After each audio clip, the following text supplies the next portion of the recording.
tous, moi c'est Limone et je suis passionnée par les métiers d'art dans l'ameublement. Alors ensemble, nous allons partir à leur découverte et j'espère que ça donnera envie à certains d'entre vous de suivre leur chemin professionnel. Allez, on y va? On est arrivé. Alors ce matin, j'ai rendez-vous avec Charlotte qui exerce un métier au nom féerique, tapissière d'ameublement. J'ai l'impression d'être dans Cendrillon. On part à sa rencontre.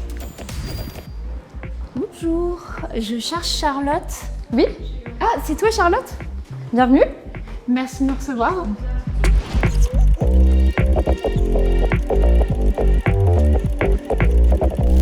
Bonjour Charlotte, est-ce que tu peux te présenter en quelques mots? Bonjour, je m'appelle Charlotte, j'ai 29 ans, je suis tapissière d'ameublement depuis 9 ans. J'ai commencé par un CAP menuisier fabricant chez les Compagnons du Devoir, puis j'ai fait un CAP tapissier d'ameublement en siège, et pour finir un brevet professionnel tapissier d'ameublement en décoration, donc le tout en apprentissage, et le CAP et le BP, je les ai fait à l'AFPS Nord. La tapisserie, ça a vraiment été un coup de cœur. J'ai fait 2 ans d'apprentissage dans cette entreprise, puis j'ai été embauchée en CDI.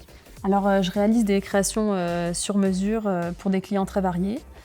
Donc ça peut être des hôtels, des restaurants, des particuliers. Je conçois la garniture et la tapisserie de chaises, fauteuils, canapés, banquettes, de sièges en tout genre. C'est un métier qui a l'air d'une précision, ça te plaît?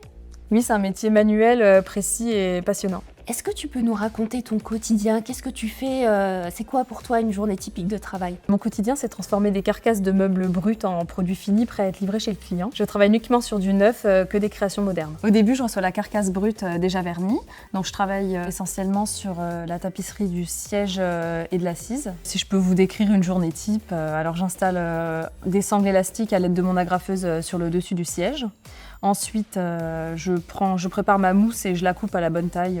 J'installe mes sangles sur le dessus de ma carcasse que j'agrafe à l'aide de mon agrafeuse. Ensuite, je vais chercher ma mousse, la préparer, la couper à la bonne dimension, que je colle avec mon pistolet à colle. Après, je mets une toile de type jersey sur ma mousse, que j'agrafe également. Le tissu que je pose sur ma carcasse. Après, il y a les finitions, donc ça dépend du type de siège, de ce que le client demande. Et pour terminer, une fois que tout est posé, il ne reste plus qu'à mettre la toile de finition en dessous du fauteuil, donc ça s'appelle un jaconas. Je travaille généralement seule sur les projets. Après, des fois, on est amené à travailler avec certains collègues pour s'entraider quand il y a des pièces, beaucoup de pièces qui doivent être livrées rapidement. J'adore ce côté manuel, varié, concret. À la fin, on voit vraiment ce qu'on a produit. As-tu des projets dont tu es particulièrement fière? Oui, j'ai eu la chance de travailler pour des grands hôtels comme le Scribe et le Sofitel à Paris. J'ai même eu la chance d'y retourner pour une réparation en SAV. Voir le meuble en situation dans un lieu aussi beau, ça m'a quand même fait quelque chose.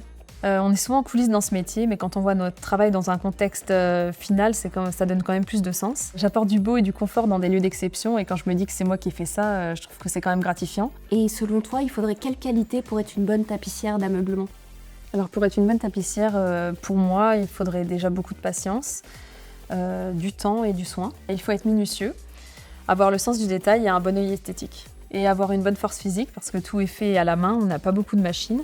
Et pour finir, donne-moi 3 raisons de faire ton métier. 1, c'est un métier hyper passionnant et varié, on ne fait jamais 2 fois la même chose. Les sièges, les tissus, les finitions changent tout le temps. 2, c'est concret, tu vois le meuble évoluer sous tes mains et tu vois le résultat de ton travail chaque jour. Et 3, c'est un métier durable et responsable. On fabrique des pièces qui durent dans le temps et on évite la surconsommation. Bon Charlotte, je te déclare reine des tapissières d'ameublement. Et je te remercie de nous avoir reçus. Très belle rencontre, franchement je suis fan. Et j'espère que vous, ça vous a inspiré pour l'avenir. Bon allez, je file vers une nouvelle rencontre passionnante d'un métier d'art dans l'ameublement. Ah et surtout, connectez-vous sur ameublement.com pour en savoir plus.